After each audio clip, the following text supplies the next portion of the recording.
Alright, y'all. So today we are doing 3 recipe ideas for you to do to get you in the Christmas spirit or holiday spirit. This first one we're starting out with is a pulled pork slider with Munster cheese and this Cape Cod cranberry sauce. So the cranberry sauce is totally optional. You can also use whatever kind of cheese you want. If you want to make your own pulled pork, you can. And you can use whatever kind of buns you want to. If you want to use Hawaiian rolls, that will work well also. So you can substitute anything you see in this video to meet your needs. So I am using these poppy seed with onion buns, and we're just gonna make just full size, so they're not really sliders, but there's just 2 of us, so we figured we would do it this way. And I just took 4 out of there because we'll probably eat 2 since this is the only thing we're eating for dinner. I am just going to put this meat in there. It already has a sauce on it, so that's why the cranberry is optional. But I dipped mine in the cranberry and I really liked it. Also, we're in the middle of a thunderstorm, so if you hear rain or wind in the background, I apologize. Of course, not every video will have audio like this. So, and I am really close to the mic, so hopefully it's mostly just picking up my voice and not the rain. But I hope y'all are all safe out there. I know Tennessee got hit pretty hard. I am doing this voiceover on the same day that it's being uploaded. So today for me is December 10th, just like y'all, if you're watching this today. Okay, so I'm just putting the meat on there. We're going to bake these in the oven at 350 degrees once we get the cheese on them and the top of the bun. I'm also going to put some butter on the buns as well. Just gives it an extra, it just makes the bread so much better. So we're going to do that. And this is going to cook just long enough for the meat to heat up, which took ours about 5 to 7 minutes. It was pretty quick. As soon as I saw that the cheese was melted, I pulled them out. So this is a super quick and easy meal idea that you can do, and you can make it to where it's on a budget if you want to, so it's very versatile.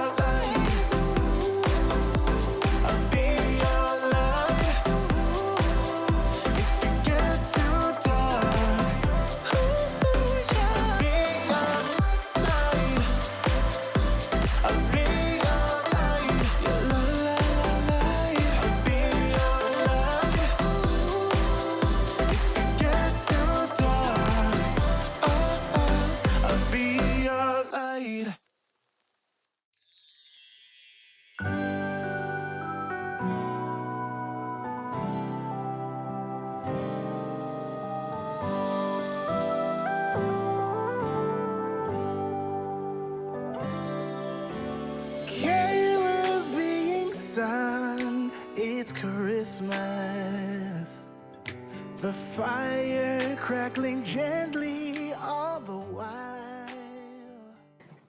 Within less than 10 minutes, our sandwiches are done. I don't even know if I should call them sliders because they're bigger. But I'm just going to get these pulled out of here. And I can't wait to show y'all this cheese pull. Oh my goodness. These were so good. They are very rich. I think this would be great just to have one with like a salad on the side, especially if you dip them in the cranberry, because then they're very rich.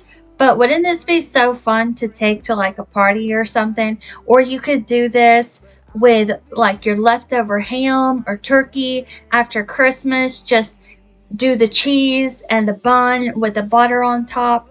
Pop them in the oven. You could even do like banana peppers in there with them. I love the little ham and Swiss sliders. So I think turkey would be really good in place of the pork if you want to have an idea for your leftovers. But Watch this cheese pull. Oh, yes, ma'am. Okay, so enough of me being silly.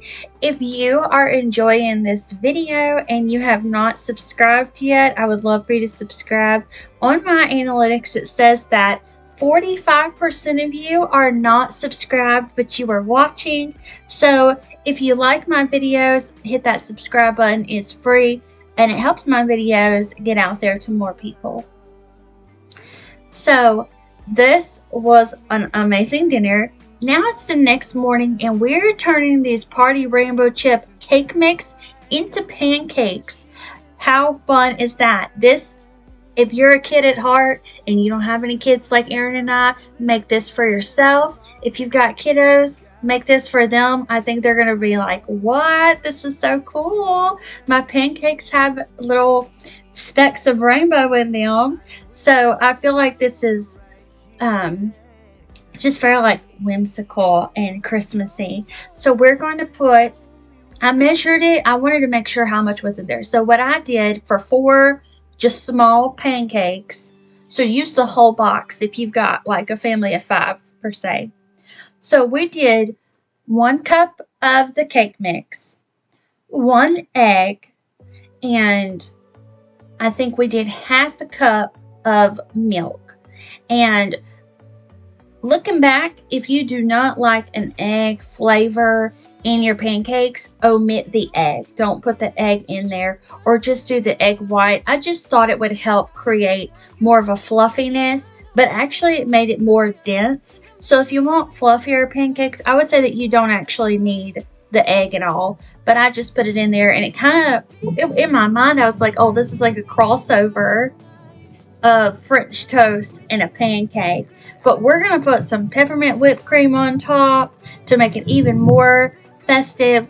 And we're going to add some sprinkles and, of course, our syrup. So you could get really creative with this if you've got some red syrup, or I don't even know if they make green syrup, but you could really play around with this. These are just ideas that come up. You know, I'll look at Pinterest and I saw someone make something like this from scratch and I thought, oh well, I could just get a box of the confetti cake mix and it looks exactly the same, and a pancake is a pancake. So that's what we ended up doing. And I really like this. So we still have half our box, which means I could make this another day just for Aaron and I. And we did have it with sausage on the side. So, and how fun would it be? I'm just going with it.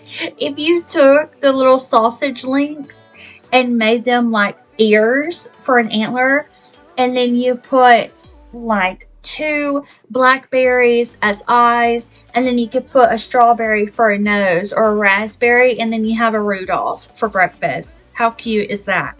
So this is all mixed up. This is kind of the consistency I was going for. And we got them in the pan. Look how cute those are. We got our sausage going.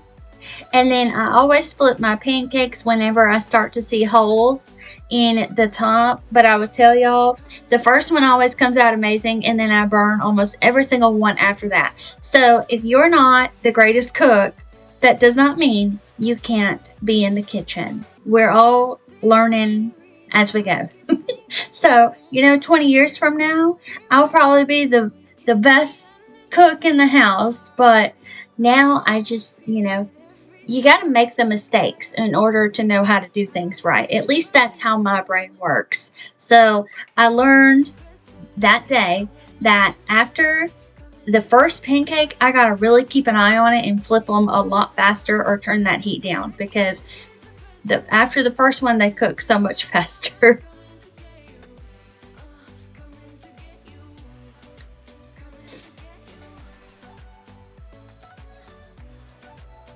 All right, our pancakes are getting done. I can't wait to show y'all how I did put the whipped cream and stuff on them. I think I was talking to Aaron right here. He helps me out. And you can see how that one's a lot browner than the other one was.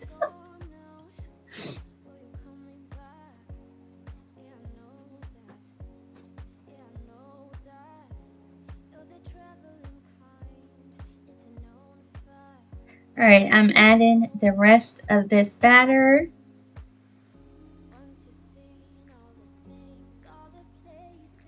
And we're going to get to decorating. So I've got some butter on here. I've got this syrup that is also butter flavored. And I like how you can see the little specks. And when you're biting into it, you can also see them on the inside. So this is just really fun. We're going to add our peppermint whipped cream. If you do not like peppermint, just use regular whipped cream.